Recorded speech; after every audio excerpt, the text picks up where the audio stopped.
Like millions of Americans, my son Gabe and I have enjoyed watching The Last Dance, a 10-part ESPN documentary about basketball legend Michael Jordan.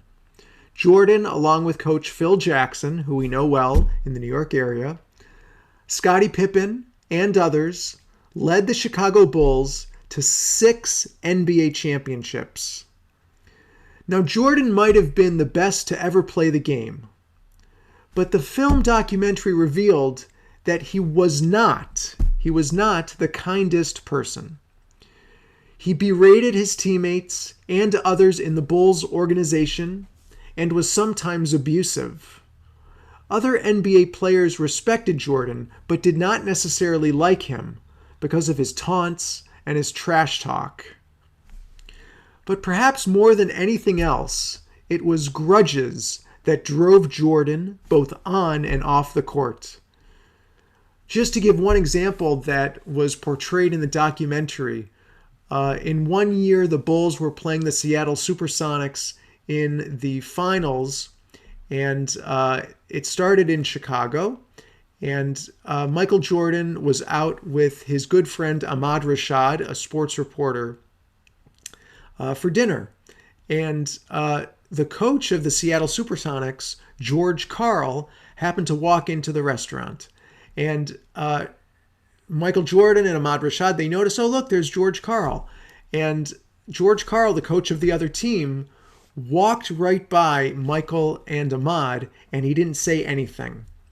So Jordan took this as a slight, and he used that as motivation. And in the first 3 games, Jordan just pounded the Supersonics. He had great games, and he used this little tiff. He blew it up in his mind, and he used it as motivation to drive him in having a great games on the court. He had a great series.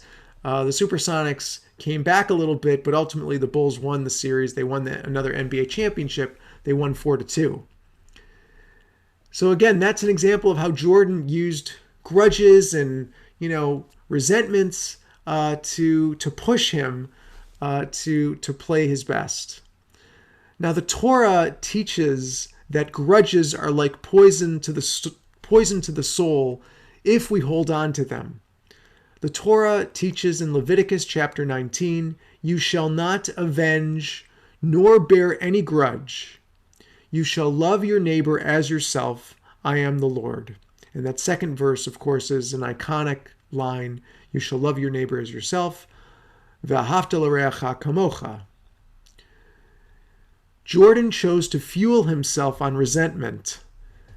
Now, it's one thing to do that in a basketball game, but in life, to bear grudges and to hold on to them the way Jordan did, and by the way, the way he still does, he still is holding grudges in real life off the court. That is toxic. That's why our Torah teaches us not to bear a grudge. So yes, Michael Jordan, I think he was the greatest to ever play the game. But I don't do what he did. Don't bear grudges against people. We should try to reconcile when we have differences with others. And we should ultimately try to make peace. We need more peace in our world. Amen. Shabbat Shalom.